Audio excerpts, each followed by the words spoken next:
Hello CA warriors, कैसे हो आप सब? फ्रेंड्स, आज हम स्टार्ट करने वाले हैं एक सुपर इंटरेस्टिंग टॉपिक। बट देखो स्टूडेंट्स, इस वीडियो का मेन ऑब्जेक्टिव ये नहीं है कि हम हर टॉपिक के डिटेल में घुसें, बल्कि ये समझें कि एग्जाम के पॉइंट ऑफ व्यू से क्या इंपॉर्टेंट है और क्या याद रखना है स्मार्टली बट नॉट हार्डली। ये वीडियो आपको एक क्रिस्प और समराइज्ड रिवीजन देगा ताकि ये बुक आपके लिए एक सेल्फ स्टडी पार्टनर बन जाए। और मुझे फुल कॉन्फिडेंस है इस चैप्टर के बाद आप कोई भी एमसीक्यू एग्जाम में इजीली सॉल्व कर पाओगे। तो चलो, बिना टाइम वेस्ट किए स्टार्ट करते हैं रैपिड फायर रिवीजन। और हाँ, अगर ये नोट्स यूजफुल लगे तो अपने दोस्तों के साथ जरूर शेयर करना।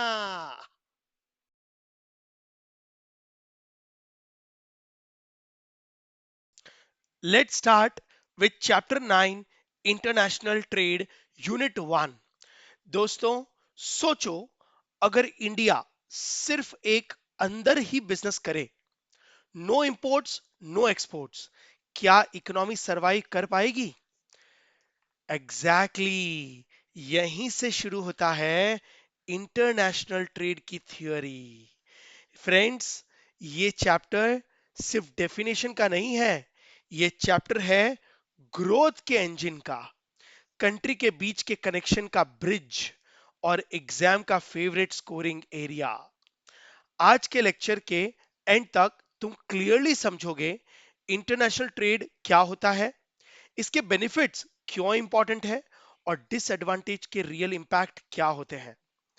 फ्रेंड्स, एक मंत्र याद रखना, ट्रेड सिर्फ एक्सचेंज नहीं, ट्रेड स्ट्रैटेजी होती है। तो शुरू करते हैं पार्ट ए, इंटरनेशनल ट्रेड। सबसे पहला सवाल आता है, what is international trade? Friends, international trade का मतलब होता है गुड्स, सर्विसेज और रिसोर्सेज का exchange between countries. Simple words में कहूं तो जब इंडिया दूसरे कंट्री से चीजें खरीदता है या बेचता है, जब सर्विसेज बॉर्डर क्रॉस करती हैं, that is international trade.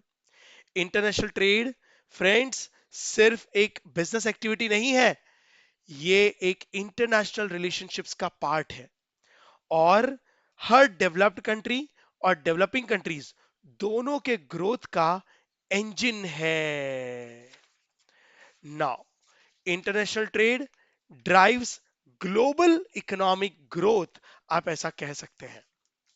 Okay, तो देखो, अब हम एक एक बेनिफिट को अलग अलग क्लियरली समझेंगे। नाउ, टी इंटरनेशनल ट्रेड के फायदे क्या हैं, कैसे देती है ये ग्रोथ, कैसे है ये ग्लोबल ग्रोथ का engine. Friends, benefits of international trade में सबसे पहला बेनिफिट है इकोनॉमिक्स ऑफ स्केल। फ्रेंड्स, सोचो, सिर्फ इंडिया के लिए प्रोड्यूस करना वर्सेस पूरी दुनिया के लिए प्रोड्यूस करना, कितना एक्साइटेडमेंट है ना। नाउ, जब मार्केट इंटरनेशनल हो जाता है, फर्म प्रोडक्शन को बढ़ा सकती है, लार्ज स्केल प्रोडक्शन होता है, रिजल्ट्स, कॉस्ट पर यूनिट कम होता है, एफिशिएंसी ज्यादा बढ़ती है, और बिगर मार्केट, बिगर प्रोडक्शन और लोअर कॉस्ट से प्रॉफिटेबिलिटी बढ़ती है। ये है इकोनॉमिक्स ऑफ स्केल का फायदा। मतलब लार्ज स्केल प्रोडक्शन कर सकते हैं अगर पूरी दुनिया में बेचने का टारगेट बनाए तो, है ना। रिसोर्सेज भी ऑप्टिमम यूटिलाइजेशन होंगे ना, और कॉस्ट पर यूनिट भी कम होगी। दूसरा बेनिफिट है optimum usages of resource. Already बता चुका हूं, हर कंट्री के पास सेम रिसोर्स नहीं होते दोस्तों। इंटरनेशनल ट्रेड क्या करता है, रिसोर्सेज को बेस्ट पॉसिबल यूज में लेकर आता है, मिलाता है। जो कंट्री जिस चीज में स्ट्रांग है वही प्रोड्यूस करे, करती है। तो एक एग्जाम्पल फील करो, ऑयल मिडल ईस्ट से, टेक्नोलॉजी डेवलप नेशन से बराबर आएगा, तो वेस्टेज कम, ऑफ एफिशिएंसी ज्यादा होगी, राइट। तो देखो, जिसके पास जो चीज, जिस देश के पास जो रिसोर्सेज नहीं है, वो उस कंट्री से एक्सचेंज करे जिसके पास वो रिसोर्सेज ज्यादा है, और उनको वो प्रोवाइड करे जो उनके पास नहीं हमारे पास है। तो एक्सचेंज ऑफ वैल्यू क्रिएशन भी होगा और रिसोर्सेज का ऑप्टिमाइजेशन भी होगा। फ्रेंड्स, तीसरा है एडवांटेज है कॉस्ट एफिशिएंसी, सब कुछ इंटरलिंक्ड ही है गाइस।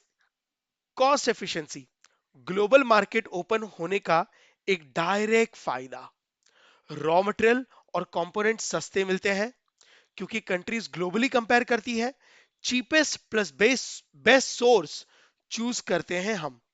नाउ इससे गाइस कॉस्ट एफिशिएंसी, प्रोडक्शन की कॉस्ट कम होती है, फाइनल प्रोडक्ट अफोर्डेबल होते हैं।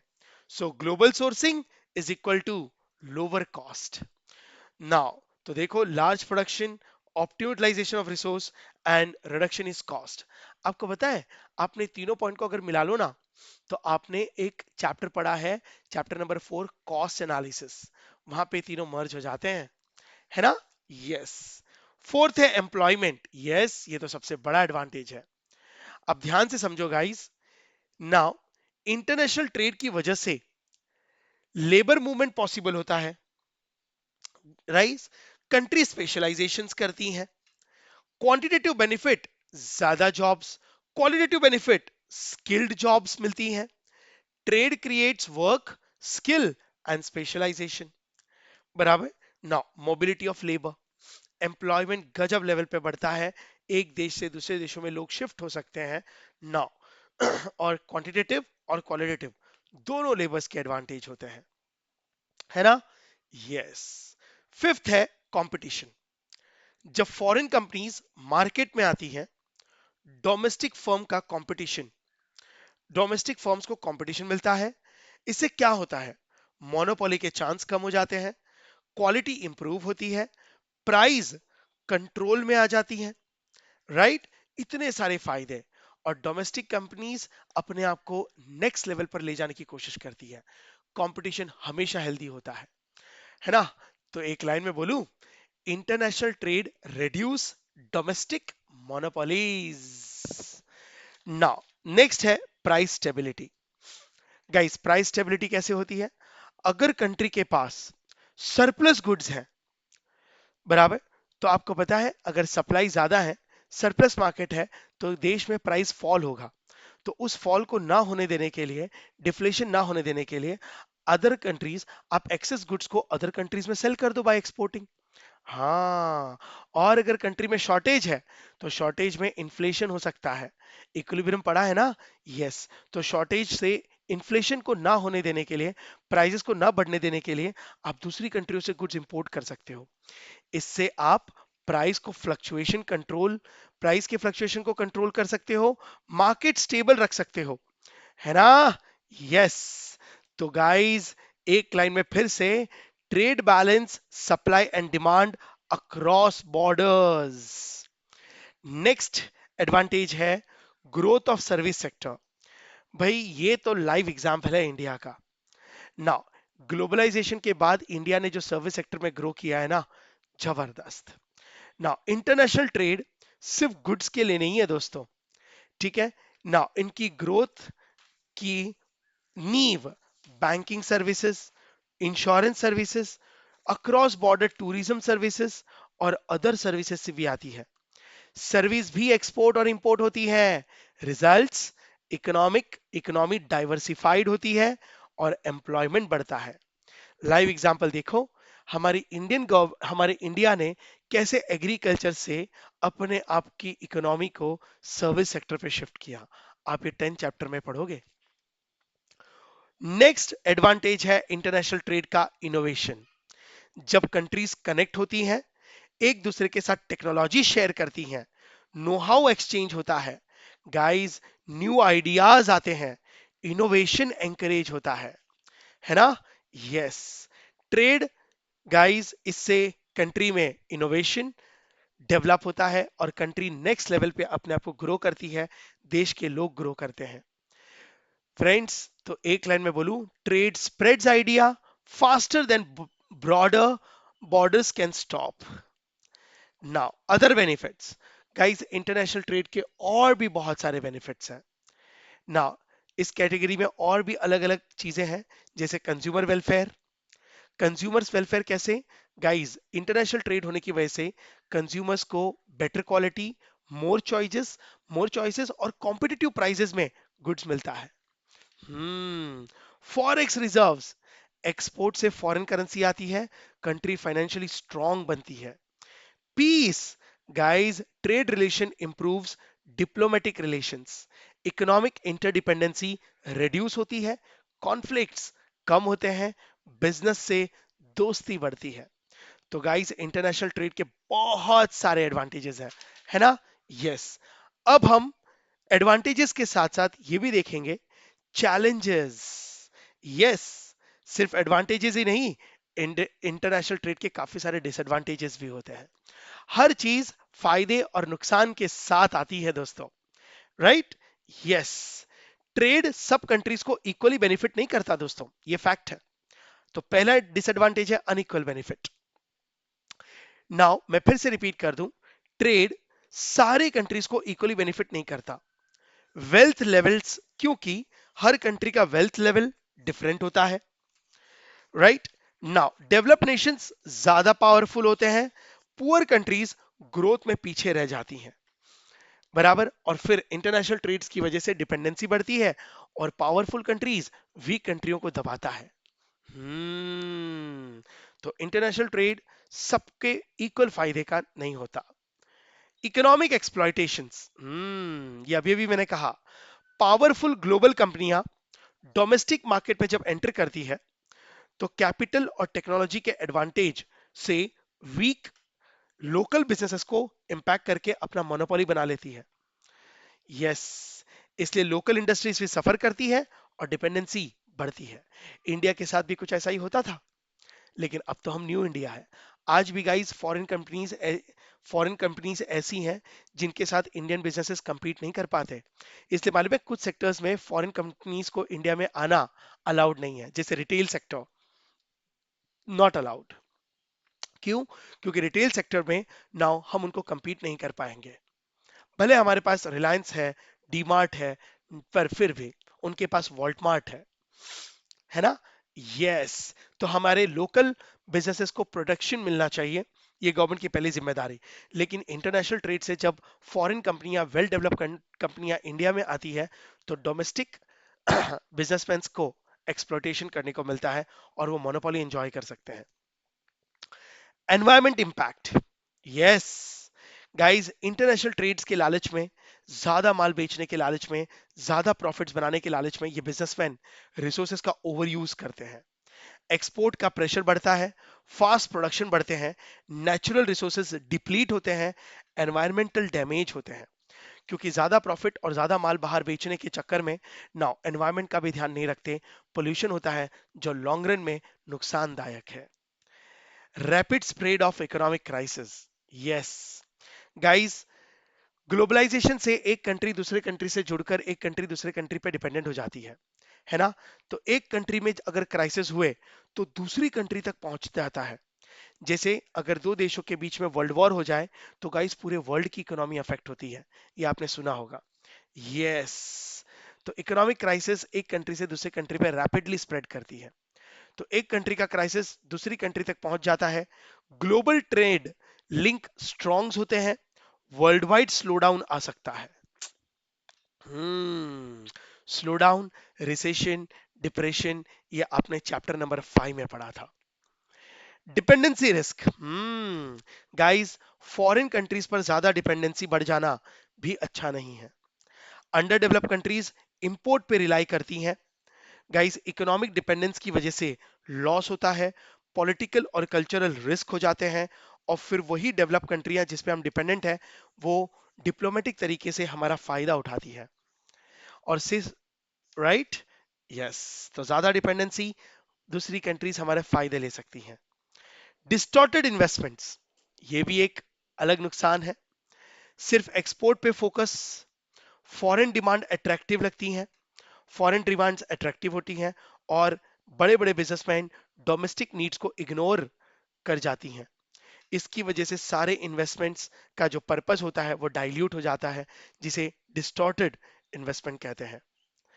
अनप्रडिक्टेबल ट्रेड पॉलिसीज, एक और डिसएडवांटेज, फ्रीक्वेंट पॉलिसी चेंज करने की वजह से, जैसे इंपोर्ट्स को बैन करना, हाई इंपोर्ट ड्यूटीज या हाई टैरिफ्स लगाना।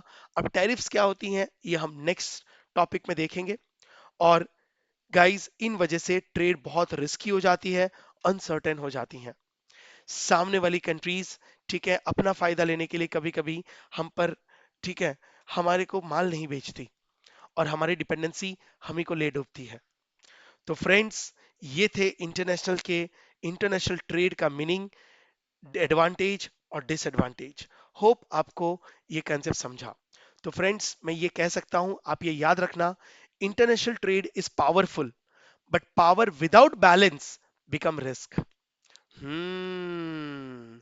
गाइस, इस थियरी को जरा लॉजिकली सोच के देखना, आपको इसको रट्टा मारने की जरूरत नहीं पड़ेगी, अपने आप समझ आ जाएगा। हर एग्जाम्पल में इंडिया को रख के देखो, आप इस थियरी को ऑटोमेटिकली समझ जाएंगे। Let's start with a part B, important theory of international trade. दोस्तों, अब तक हमने समझा इंटरनेशनल ट्रेड होता क्या है, कंट्रीज ट्रेड क्यों करती है, लेकिन अब रियल क्वेश्चन आता है, ट्रेड होता तो है, पर किस लॉजिक पे होता है। ये थियोरी हमें बताती है कौन सी कंट्री क्या प्रोड्यूस करे, कौन किससे ट्रेड करे, और दोनों कंट्रीज को क्या फायदा होगा और कैसे फायदा होगा। तो फ्रेंड्स, एक मंत्र याद रखो, ट्रेड एक्सीडेंट नहीं होता, ट्रेड सर्कुलेशंस होते हैं। चलो, अब एक एक थियोरी को तोड़ तोड़ के समझते हैं। फ्रेंड्स, इस चैप्टर में आप इकोनॉमिक्स की दी गई बहुत सारी इंटरनेशनल थियोरीज करने वाले हो। यस, हर एक थियोरी अपने एक एंगल से है कि देशों को एक देश से दूसरे कंट्री से क्यों ट्रेड करने चाहिए। तो शुरू करते हैं एक एक करके। Now first, mercantilist view of international trade. दोस्तों, ये सबसे 16th एंड 18th सेंचुरी की सबसे ओल्डेस्ट थियोरी है। नाउ, कि कई नेशन उस टाइम पर मर्केंटिलिज्म पॉलिसी फॉलो किया करती थी। इस थियोरी का कंसेप्ट बड़ा सिंपल है। मर्केंटलिस्ट का मानना था कंट्री तब रिच होती है ना जब एक्सपोर्ट ज्यादा होता है और इंपोर्ट कम होता है। यस, और ये लॉजिक भले ये ओल्डेस्ट थियरी है, बट ये आज की कंट्रीज में भी एप्लीकेबल है। हर कंट्री यही चाहता है कि हमारा एक्सपोर्ट ज्यादा हो और इंपोर्ट कम हो, राइट? यस, लेकिन गाइस, ये उस जमाने की थियोरी है जब एक्सपोर्ट और इंपोर्ट को रिच बनने से जोड़ा गया है। आज एक्सपोर्ट और इंपोर्ट को प्रॉफिट और लॉस से जोड़ा जाता है। हाँ, क्योंकि अर्लियर फॉरेन करेंसी या फॉरेन एक्सचेंज मार्केट नहीं थे।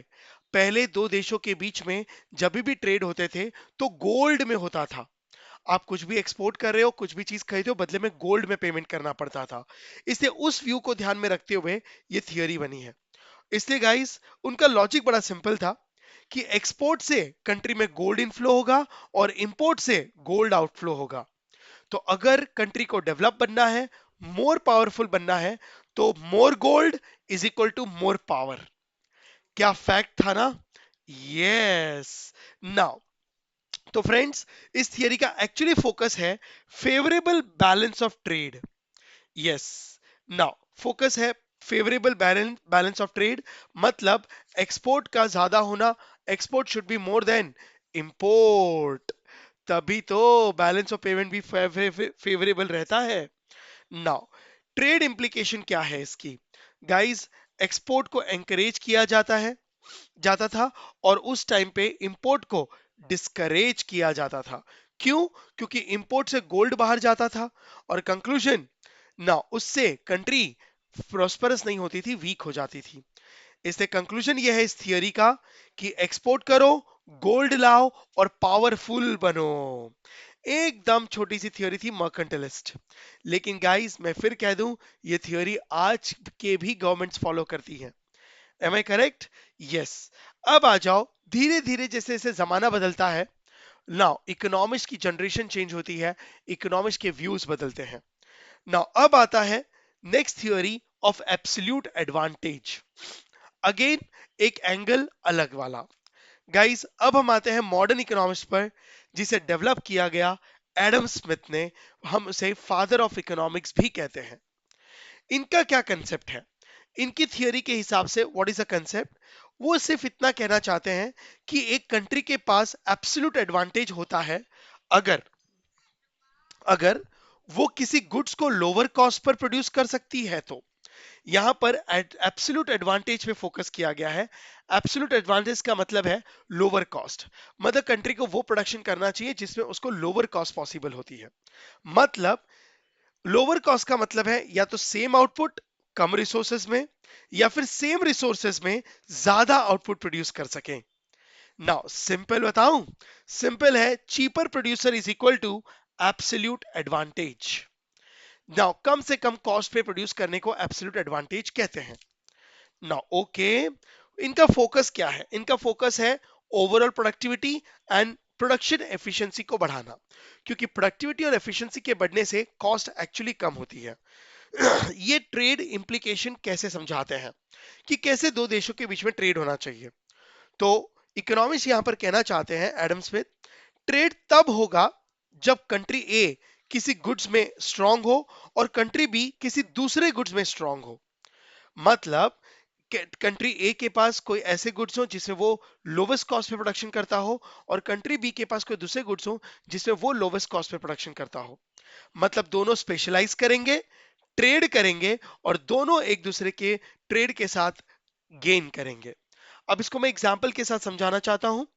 एग्जांपल वन, नाउ देखिए, सबसे पहले तो अजम्पशंस ले लो। दो कंट्रीज है, Alberia and Bokaro. Now two goods are there, एक मोबाइल बना रहा है, एक सिम कार्ड बना रहा है। और लेबर रिसोर्सेज अलोकेशन, मान लीजिए नाउ दोनों कंट्रियों को 100 घंटे दिए गए हैं। हमने रिसोर्सेज रिसोर्सेज को हम मनी में कन्वर्ट नहीं कर सकते। हमारे लिए अब रिसोर्सेज है, इस थियरी को समझने के लिए 100 लेबर आवर्स। ओके, 100 घंटे काम करेंगे। तो अभी देखना चाहते हैं 100 घंटे में कौन सी कंट्री क्या चीज बेस्ट बनाती है। नाउ अब देखो टेबल प्रोडक्शन कैपेबिलिटी। अल्बेरिया 100 घंटे में ना 10 लेबर आवर्स में 10 यूनिट्स बना पाती है। 10 लेबर आवर 10 यूनिट्स ना। और सिम कार्ड अल्बेरिया 20 लेबर आवर्स में 5 यूनिट्स बना पाती है। बराबर, SIM cards 5 unit in 20 hours. Okay, ना तो देखो 10 10 जा 100, 100 घंटे में वो 10 यूनिट बना पाती है, और 20 लेबर आवर्स अगर वो यूज करें तो 5 सिम कार्ड बनते हैं। 5 20 जा 100, तो उन्होंने 100 घंटे यूटिलाइज किए। वहीं पे बोकारो देखो ब्लू फॉन्ट में, ना बोकारो मोबाइल 25 लेबर आवर्स में 4 यूनिट बना पाता है। 25 4 जा 100, और सिम कार्ड्स 12.5 आवर्स में 8 सिम बना पाता है। अगर आप कंपेयर करोगे तो अल्बेरिया मोबाइल में ज्यादा एफिशिएंट है, उसकी वहां पे कॉस्ट कम होगी, और बोकारो सिम कार्ड में ज्यादा एफिशिएंट है कंपैरेटिवली। बराबर, तो अल्बेरिया मोबाइल में एफिशिएंट है, Bokaro SIM card lowest cost पे बना पाता है। अब स्पेशलाइजेशन एंड ट्रेड, तो अब एब्सोल्यूट और स्पेशलाइजेशन क्या होगा? अब क्या करना चाहिए? अल्बेरिया को बोकारो के साथ टाई अप कर लेना चाहिए, और अल्बेरिया को सिर्फ मोबाइल्स बनाने चाहिए, और बोकारो सिर्फ सिम कार्ड्स ही बनाए। और ट्रेड रेशियो होगा 1 mobile is equal to 1.5 sim cards. Right, result, दोनों कंट्री को दोनों कंट्री बेटर ऑफ होंगे, गेन होगा ट्रेड का। तो गेन्स फ्रॉम ट्रेड क्या है? स्पेशलाइजेशन की वजह से अल्बेरिया सिम कार्ड नहीं बनाता, बोकारो मोबाइल नहीं बनाता। नहीं, this situation can be avoided by engaging trade between both countries and better off after trade. अब suppose they agree to trade at a rate of 1 unit of mobile from 1.5 unit of SIM card. अब वो trade कर लेते हैं कि भाई एक mobile के बदले हम आपसे 1.5 सिम कार्ड्स खरीदेंगे, तो एक दूसरे के साथ एक्सचेंज करें और दोनों अपनी अपनी कमियों को पूरी करें। So both countries will have mix of both goods. Alberia will have 6 units of mobile, बराबर, and 6 units of sim card. Bokaro will be having 4 units of mobile and 2 units of sim cards. बराबर, और दोनों एक दूसरे का फायदा ले रहे हैं। नाउ कंक्लूजन बड़ा सिंपल है, ये एग्जाम्पल तो एग्जाम में आना नहीं है। जो कॉस्ट मिनिमम पे प्रोड्यूस कर सकते हो वो प्रोड्यूस करें, और दूसरा कंट्री अगर आपसे कम सस्ते में बना पाता है तो आप प्रोडक्शन करना बंद करके दूसरी कंट्री से इंपोर्ट करें। ओ, ऐसे ही तो होता है इंटरनेशनल ट्रेड। नाउ एक और एग्जांपल है। पहले एग्जांपल में मैंने बताया कि अल्बेरिया और बोकारो एक दूसरे के साथ ट्रेड करेंगे और एक दूसरे को बेनिफिट पहुंचाएंगे। लेकिन अब दूसरे एग्जांपल में देखिए, now two countries Canada and Doha, two goods video games and toys बनाते हैं। रिसोर्सेज अलोकेशन, 100 लेबर आवर्स उनके पास रिसोर्सेज है।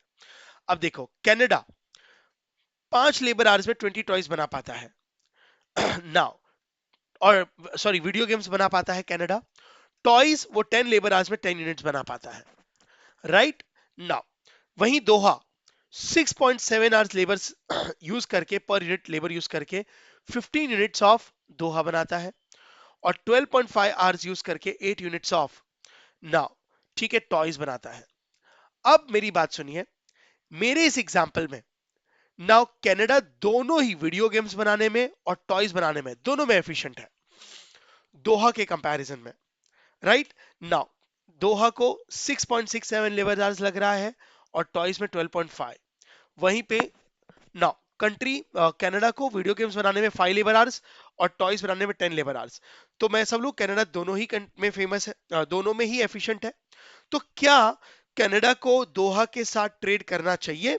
तो इस एग्जांपल्स के टाइम पे गाइस इस तरीके से कनाडा को कोई फायदा नहीं है, कोई इंसेंटिव नहीं है ना दोहा के साथ ट्रेड करने में, इसलिए नो गेन नो ट्रेड होगा बराबर, क्योंकि यहां पे कोई एब्सोल्यूट एडवांटेज है ही नहीं, no gain from trade. But guys एक चीज बोलूं ना, इस तरीके से ये रियल वर्ल्ड एप्लीकेशन नहीं है। रियल वर्ल्ड में ये रेयर है कि कोई भी कंट्री सारी चीजों में, ठीक है, एफिशिएंट हो, नॉट एट ऑल पॉसिबल। एक कंट्री का सब गुड्स में बेस्ट होना अनकॉमन है, इसलिए एब्सोल्यूट एडवांटेज का लिमिटेड प्रैक्टिकल एप्लीकेशन है, ये लेस फ्रिक्वेंटली ऑब्जर्व्ड है। इसलिए आउटकम ऑफ द ट्रेड क्या है ना दोनों एक दूसरे के साथ डील नहीं करेंगे, लेकिन गाइस ये लेस प्रैक्टिकल ओरिएंटेड थियोरी है। बट थियोरी का लॉजिक क्या है, मैं फिर से एक बार बता दूं, एक लाइन में है, एब्सोल्यूट एडवांटेज का मतलब है कंट्री वही गुड्स बनाए जो लीस्ट कॉस्ट में बनता हो, और अगर कोई दूसरी कंट्री उसके कंपैरिजन में और सस्ता बनाती है तो खुद बनाना बंद करके इंपोर्ट कर लेना चाहिए। ओके, और वो गुड्स उनके साथ शेयर करो जिसमें तुम एफिशिएंट हो। तो यहाँ पे मिनिमम कॉस्ट एब्सोल्यूट एडवांटेज पे फोकस किया गया, लेकिन हर बार नहीं होता, इसकी कुछ लिमिटेशंस है।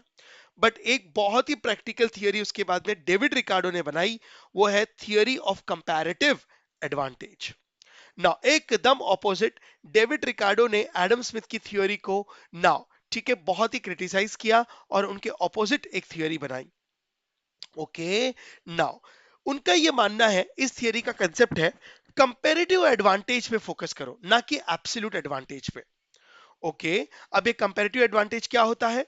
तो कंपैरेटिव एडवांटेज तब होता है जब कंट्री किसी गुड्स को लोअर अपॉर्चुनिटी कॉस्ट पे पर प्रोड्यूस करे, चाहे उसके पास एब्सोल्यूट एडवांटेज हो या ना हो। गाइस मतलब रिलेटिव एफिशिएंसी मैटर करती है, एब्सोल्यूट एफिशिएंसी नहीं, एकदम ऑपोजिट। अब देखो, सबसे पहली चीज, एडम स्मिथ ने एब्सोल्यूट एडवांटेज में मिनिमम एक्चुअल कॉस्ट पे फोकस किया, लेकिन डेविड रिकार्डो ने कहा एक्चुअल कॉस्ट पे फोकस नहीं करना है, अपॉर्चुनिटी कॉस्ट पे फोकस करना है। यस, भले अपॉर्चुनिटी कॉस्ट अगर तुम्हारी ज्यादा है तो फिर आपको इंपोर्ट करना चाहिए उस कंट्री से जिसके पास कंपैरेटिवली अपॉर्चुनिटी कॉस्ट कम है, इसे कंपैरेटिव एडवांटेज कहते हैं। ओ यस, तो इन्होंने एब्सोल्यूट एडवांटेज को डिस्कार्ड किया है। ना इनका फोकस है relative efficiency and opportunity cost के ऊपर फोकस करना, बराबर। ट्रेड इंप्लीकेशन, तो सर डेविड रिकार्डो के हिसाब से ट्रेड कैसे होना चाहिए? तो डेविड रिकार्डो कहते हैं ट्रेड तभी पॉसिबल है जब एक कंट्री सब गुड्स में भी, इवन एक कंट्री सब गुड्स में एफिशिएंट हो, बस कंडीशन है कि लोवेस्ट अपॉर्चुनिटी कॉस्ट वाले गुड्स में स्पेशलाइज करें। अब मेरी बात सुनना गाइस, मैं कंपेयर करना चाहता हूं मेरे एग्जांपल नंबर 2 में एब्सोल्यूट एडवांटेज एडम स्मिथ के। एडम स्मिथ के मेरे सेकंड एग्जांपल में कनाडा दोनों गुड्स में एफिशिएंट था, वीडियो गेम्स और टॉयज। तो एब्सोल्यूट एडवांटेज के केस में कनाडा दोहा से कभी ट्रेड नहीं करेगा, क्योंकि उसे कोई फायदा नहीं है, क्योंकि दोनों प्रोडक्शन कॉस्ट उसकी कम है, राइट। यस, लेकिन इसी एग्जाम्पल को अगर मैं डेविड रिकार्डो को दूं तो वो एक अलग एंगल से इसको देखते हैं। वो कहते हैं माना कनाडा वीडियो गेम्स और टॉयज दोनों बनाने में एफिशिएंट है, दोनों में उसकी एक्चुअल कॉस्ट मिनिमम है, लेकिन गाइस वो कंपैरेटिव एडवांटेज चेक करें। अगर दोहा को काम डाइवर्ट करके उसकी एफिशिएंसी मेंटेन होती है तो उसे ट्रेड करना चाहिए। तो डेविड रिकार्डो की जो थियोरी है वो काफी ब्रॉडर कंसेप्ट है, और एक्चुअल कॉस्ट पे ना फोकस करके एडवांटेज किस पे लेना चाहिए, कंपैरेटिव एडवांटेज। तो देखते हैं नाउ एग्जांपल्स के तौर पे मैंने सेम वही लिया है, टू कंट्रीज कनाडा दोहा, ताकि आप कंपैरिजन कर सको उस थियरी से। वीडियो गेम्स और toys, resources allocation 100 hours each. अब देखो नाउ, कनाडा वीडियो गेम्स बनाती है, ठीक है, उनका अपॉर्चुनिटी कॉस्ट है 0.5 यूनिट्स। कनाडा का 20 यूनिट्स वीडियो गेम्स बनते हैं, बराबर। नाउ टॉयज, कनाडा टॉयज बनाती है, नाउ 10 यूनिट्स, उनका अपॉर्चुनिटी कॉस्ट है 2 यूनिट्स। अब दोहा का देखो, दोहा जब वीडियो गेम्स बनाती है तो 15 यूनिट्स, उनका अपॉर्चुनिटी कॉस्ट है 0.533 यूनिट्स। नाउ अगर टॉयज बनाया जाए, दोहा अगर टॉयज बनाए तो वो 8 यूनिट्स बनाएगी और उनका अपॉर्चुनिटी कॉस्ट होगा 1.875 यूनिट्स। सर लेकिन ये अपॉर्चुनिटी कॉस्ट निकाली कैसे गई? अब देखो, अपॉर्चुनिटी कॉस्ट का मतलब है कनाडा अगर 20 यूनिट्स ऑफ वीडियो गेम्स बनाए तो उसे 10 यूनिट्स ऑफ टॉयज को सेक्रीफाइस करना पड़ेगा। जो चीज आप सेक्रीफाइस करते हो अपॉर्चुनिटी कॉस्ट बन जाती है।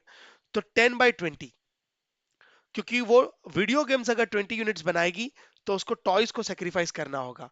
तो टॉयज को जो सेक्रीफाइस करा वो उसकी अपॉर्चुनिटी कॉस्ट बन गई, बराबर। हमने कॉस्ट चैप्टर में अपॉर्चुनिटी कॉस्ट पढ़ा था ना। जो चीज आप जो आप गिव अप कर देते हैं, जो अपॉर्चुनिटी आप छोड़ देते हैं, वो आपके लिए अपॉर्चुनिटी कॉस्ट बनती है ना। अगर कनाडा टॉयज बनाए तो उसे वीडियो गेम्स को सेक्रीफाइस करना होगा, तो उसकी कॉस्ट बनेगी 20 वीडियो गेम्स को सेक्रीफाइस करके। अगर वो 10 यूनिट्स बनाता है तो 2 यूनिट्स का अपॉर्चुनिटी कॉस्ट आएगा।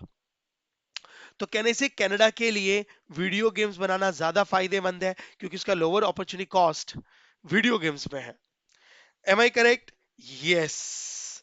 नाउ नाउ नाउ इसके बाद दोहा का अपॉर्चुनिटी कॉस्ट वीडियो गेम्स बनाने में 0.533 है और टॉयज बनाने में 1.875 है, राइट? यस।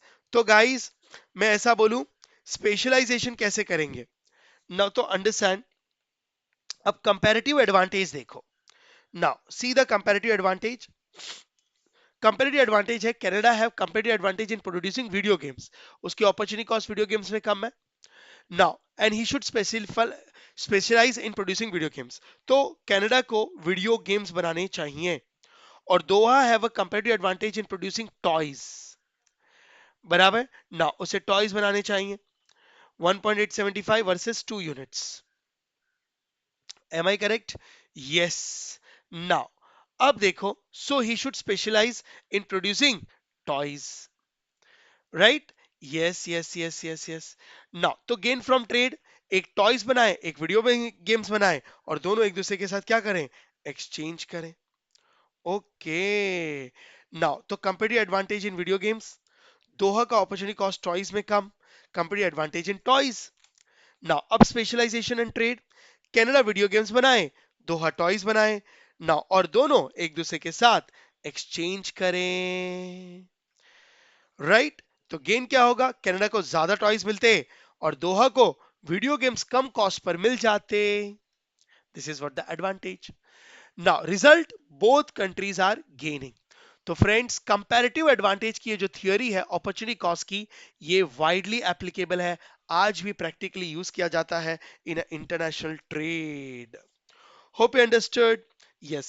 तो आउटकम ऑफ द ट्रेड ये है गाइस, कंक्लूजन ये है कि लोवेस्ट अपॉर्चुनिटी कॉस्ट पे फोकस करें और लोवेस्ट अपॉर्चुनिटी कॉस्ट की वजह से ना एडवांटेज लें दूसरी कंट्रियों से मिलकर ना। इसके बाद एक और थियरी आती है, Heckscher and Ohlin theory, factor endowment theory कहते हैं इसे गाइस। हैकर और ओहिलिन ना, इन्होंने दोनों ने मिलकर ये थियोरी को बनाया है और गजब प्रैक्टिकल चीजों से सोचा है। इनका क्या कंसेप्ट है, ये किस कंसेप्ट पे थियरी बना चुके हैं?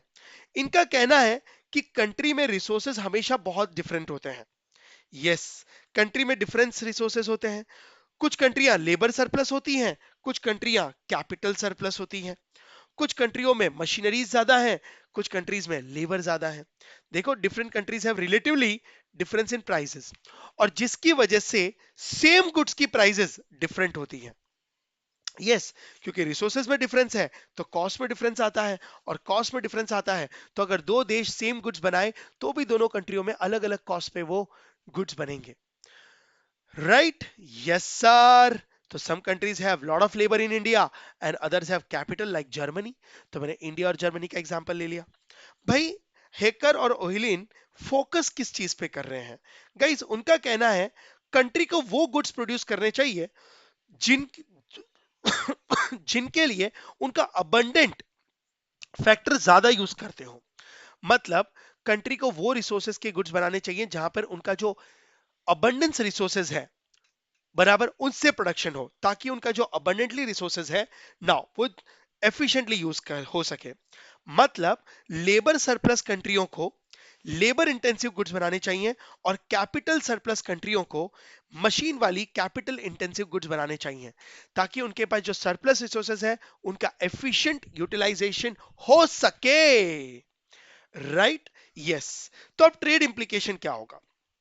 सिंपल है, लेबर अबंडेंट कंट्रीज को बराबर ना वो उनको एलजी गुड्स कंपैरेटिवली चीपर पड़ेगा। लेबर ओरिएंटेड गुड्स जैसे इंडिया को मशीन मेड नहीं लेबर ओरिएंटेड गुड्स बनाने चाहिए। Now similarly capital abundant countries को जितना भी प्रोडक्शन करना है वो सीजी गुड्स बनाने चाहिए, क्योंकि वो लेबर इंटेंसिव प्रोडक्ट से कंपैरेटिवली चीपर बनेगा। क्योंकि जो रिसोर्सेज ज्यादा अवेलेबल होता है इक्विलिब्रियम प्राइस के हिसाब से वो सस्ता होता है। तो सच कंट्रीज तो लेबर अबंडेंट कंट्रीज को एक्सपोर्ट करना चाहिए लेबर ओरिएंटेड गुड्स और इंपोर्ट करना चाहिए कैपिटल गुड्स, ताकि दोनों की लोअर कॉस्ट का एडवांटेज मिल सके। और कैपिटल अबंडेंट कंट्रीज को एक्सपोर्ट करने चाहिए कैपिटल गुड्स क्योंकि वो सस्ते हैं, और इंपोर्ट करने चाहिए लेबर ओरिएंटेड गुड्स क्योंकि वो उनकी कंट्री में महंगे बनते हैं। ओके, राइट नाउ तो इसे कहते हैं फैक्टर प्राइस इक्विलिब्रियम थियरी। तो फ्री ट्रेड से फैक्टर डिमांड बढ़ती है और फैक्टर प्राइस इक्वल होने लगते हैं। नाउ अब देखो इससे क्या होगा? इससे ये होगा कि जो कैपिटल अबंडेंट कंट्री में लेबर ओरिएंटेड गुड्स है उनकी डिमांड कम हो जाएंगी, तो गाइस उनका प्राइस कम होगा। Oh, so there will be more demand for labor employed goods and they will be pushing up factor prices. और यहाँ पे इससे क्या होगा? There will be more demand for capital employed goods and they will be pushing factor prices. क्योंकि तुम capital goods abundant country जब capital goods को एक्सपोर्ट कर देंगी तो वहां पे सप्लाई कम हो जाएगी तो प्राइसेस हाई होंगे। ओके, तो गुड्स का ट्रेड इज इक्वल टू मैं ऐसा कहूं फैक्टर का इनडायरेक्ट ट्रेड है। यस, तो फिनिश गुड्स के ट्रेड होने से एक्चुअली फैक्टर का भी ट्रेड होने लगता है। तो आउटकम ऑफ द ट्रेड क्या है? आउटकम है बेटर रिसोर्सेज यूज करो, इकोनॉमिक ग्रोथ लेकर आओ और ग्लोबल एफिशिएंसी बढ़ाओ, राइट? तो देखो ना, price of final goods is equal to price of factors. Now sir ये इक्वलाइजेशन थियरम नहीं समझा हमको, फिर भी वापस चलो एक बार और बता देता हूं। अब देखो इससे क्या होगा? Due to demand for factor input in a particular type of goods in each country factor price differential will grandly eliminated. अब देखो वो क्या कहना चाहते हैं? वो ये कहना चाहते हैं कि लेबर और ये अबंडेंट कंट्रीज में लेबर ज्यादा है तो लेबर चीप है, तो जब वो लेबर गुड्स बनाएंगे तो सस्ता बनेंगे और उसको एक्सपोर्ट कर दो। उससे क्या होगा? जो सरप्लस जो चीपर था उसकी वैल्यू बढ़ने लगेगी और वहां पे लेवल ऑफ इनकम बढ़ना शुरू हो जाएगा। Now if country engaged in free trade prices of finish goods will be equalised due to prices of factors. अगर आप ये अज्यूम करो कि कोई टैरिफ बैरियर्स नहीं है, कोई इंपोर्ट ड्यूटी एक्सपोर्ट ड्यूटी नहीं है, तो फ्रेंड्स जो फाइनल गुड्स का प्राइस होगा वो एक्चुअली प्राइस ऑफ फैक्टर दोनों इक्वल हो जाएंगे। और यहां पर ट्रेड ऑफ गुड्स और ट्रेड ऑफ फैक्टर एक परफेक्ट सब्स्टिट्यूट बनेंगे, बराबर? मतलब में गुड्स की जितनी डिमांड बढ़ेगी उतनी फैक्टर्स की डिमांड बढ़ेगी, तो गुड्स की वैल्यू बढ़ेगी, फैक्टर की वैल्यू बढ़ेगी।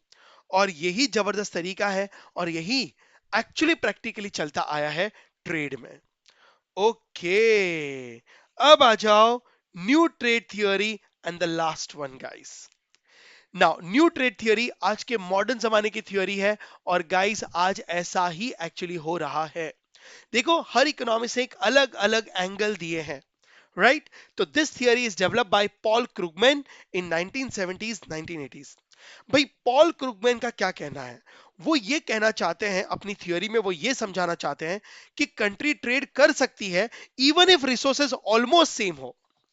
नाउ गाइस, न्यू थियरी ने हैकर और ऑयलिन थियरी को थोड़ा सा क्रिटिसाइज किया है। हैकर और ऑयलिन थियरी ने क्या कहा है? उन्होंने कहा है कि आपके पास जो रिसोर्सेज अबंडेंट है, आप वही गुड्स बनाएं, और जो रिसोर्सेज स्कैर्स है उसके लिए इंपोर्ट करें।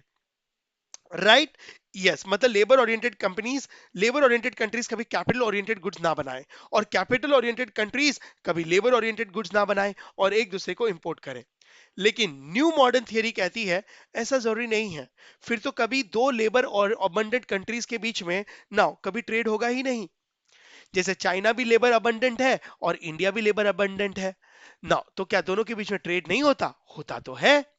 Right, yes. तो हैकर ऑयलिंग थियरी थोड़ी सी नैरो वर्जन लेकर आया, लेकिन उसको एक लेवल अप ले जाने के लिए पॉल क्रुगमैन आए ना। उनका कहना है कि भाई दोनों कंट्रियों का रिसोर्सेस अगर ऑलमोस्ट सेम है ना, तो भी वो एक दूसरे कंट्री के साथ ट्रेड कर सकते हैं। यस, नाउ कैसे? रीजन है इकोनॉमिक्स ऑफ स्केल को बढ़ाने के लिए और नेटवर्क इफेक्ट को बढ़ाने के लिए।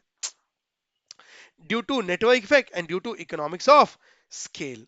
अगर मैं लेबर ओरिएंटेड कंट्री हूं, तो मैंने लेबर ओरिएंटेड गुड्स बनाए हैं, तो भी मैं चाइना को माल बेचूं ताकि मैं और ज्यादा बना सकूं, और कॉस्ट कम हो और प्रॉफिट बढ़े।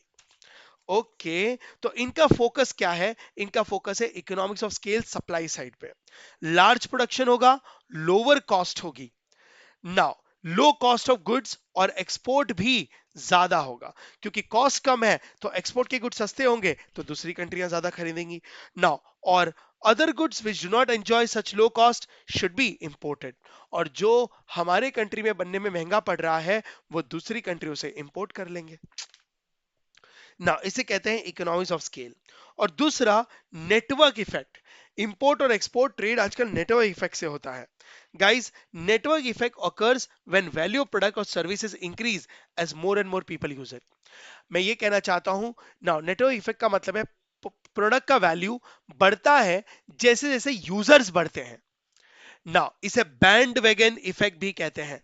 जैसे गूगल, माइक्रोसॉफ्ट, गाइस व्हाट्सएप, ये सब नेटवर्क इफेक्ट की वजह से ये ब्रांड्स पॉपुलर हो गए और ज्यादा से ज्यादा लोगों ने यूज करना शुरू किया।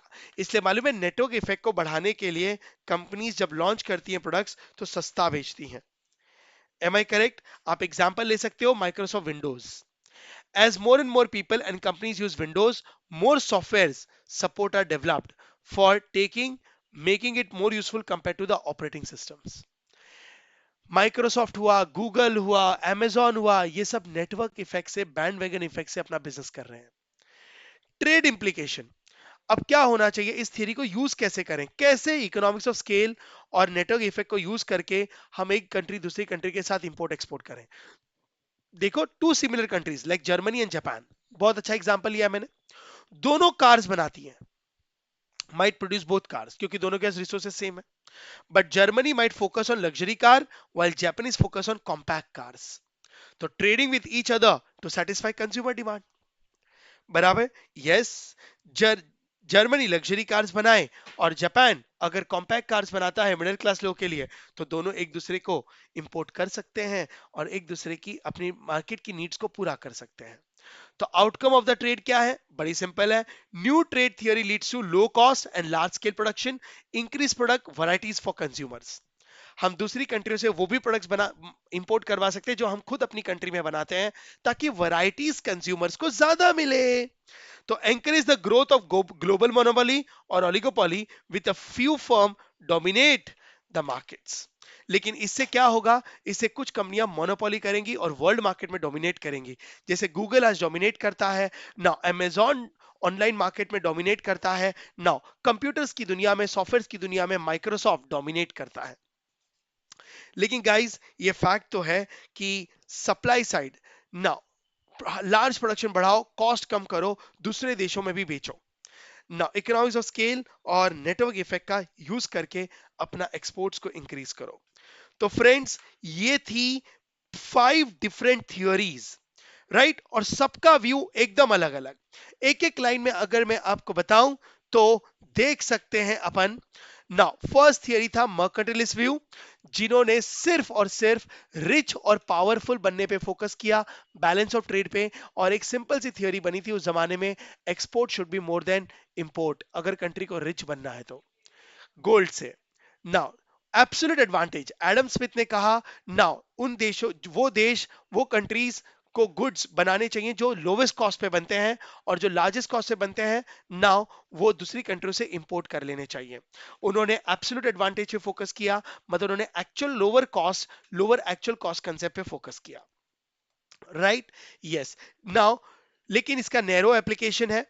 फिर इसको क्रिटिसाइज करते हुए एक ब्रॉडर थियरी आई डेविड रिकार्डो की।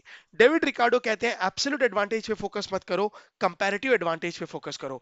मतलब वो गुड्स बनाओ जिसमें आपको दूसरी कंट्री के कंपैरिजन में लोअर अपॉर्चुनिटी कॉस्ट दिखती है। यस, बराबर। लोअर अपॉर्चुनिटी कॉस्ट वाले गुड्स बनने चाहिए, लार्जर अपॉर्चुनिटी वाले कॉस्ट गुड्स इंपोर्ट करने चाहिए। ना इसके बाद एक और थियरी आई, हेकर और ऑयलिन थियरी। ना जिन्होंने कॉस्ट वगैरह पे फोकस नहीं किया, जिन्होंने ये फोकस किया कि कंट्री को वो गुड्स बनाने चाहिए जो रिसोर्सेस उनके पास अबंडेंट है।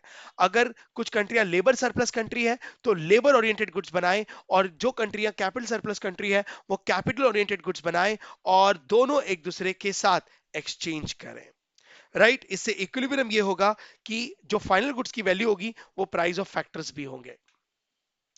ओके, नाउ बट इसको भी थोड़ा सा क्रिटिसाइज करते हुए एक और ब्रॉडर थियरी बनी, new trade theory, Paul Krugman की। पॉल क्रुगमैन कहते हैं कि ऐसा जरूरी नहीं है कि लेबर कंट्रीज हमेशा लेबर सरप्लस गुड्स बना के कैपिटल और सरप्लस कंट्रीज के साथ ट्रेड करें। नाउ दो कंट्रियों के रिसोर्सेज भी तो सेम हो ही सकते हैं ना, ना तो भी वो एक दूसरे के साथ ट्रेड कर सकते हैं bye focusing on economics of scale और नेटवर्क इफेक्ट। यस, जैसे मैंने एग्जांपल दिया, जापान और जर्मनी दोनों कार्स बनाते हैं, लेकिन दोनों टाइप कर सकते हैं कि मैं लग्जरी कार्स बनाती हूं और आप ना कॉम्पैक्ट कार्स बनाओ। और कार बनाने का रिसोर्स दोनों के पास सेम था, लेकिन फिर दोनों ने एक दूसरे की वैरायटीज को एक्सचेंज किया। कंट्री के लोगों ने अपनी डिमांड्स पूरी करी, गैप अप फिल हुआ, wide varieties of goods country के लोगों को मिले। ओ, नेटवर्क इफेक्ट, मल्टीप्लायर इफेक्ट है, बैंड वैगन इफेक्ट है। कुछ कंपनीज नाउ अपनी कंट्री में भी के साथ साथ दूसरी कंट्रियों में इसलिए बेचना चाहते हैं, वो अपना नेटवर्क एक्सपांड करना चाहते हैं। तो नेटवर्क एक्सपांड करने के लिए भी हम, ठीक है, इंपोर्ट एंड एक्सपोर्ट्स कर सकते हैं, राइट? तो बहुत सिंपल सी थियरियां, एकदम प्रैक्टिकल थियरी, हर किसी का एक अलग एंगल है, वो अलग एंगल्स को पकड़ो और नाउ एमसीक्यूज को सॉल्व करो। तो बस दोस्तों, ये था आज का quick revision, simple words, clear concept, अब कोई कंफ्यूजन नहीं रहेगा। अगर सब कुछ समझ गया हो तो गाइस यस सर बोल दो, और एक बार और रिवाइज कर लो ताकि एग्जाम में गलती की कोई जगह ना रहे। याद रखो, स्मार्ट स्टडी ही बेस्ट स्ट्रेटेजी होती है। रेगुलर रिवीजन से ही आपका कॉन्फिडेंस डबल होता है। और हां, अपने फ्रेंड्स को भी बोलो ये नोट्स लो, एग्जाम के लिए लाइफ सेवर है। कीप लर्निंग, कीप ग्रोइंग, और मिलते हैं नेक्स्ट रैपिड फायर रिवीजन के साथ।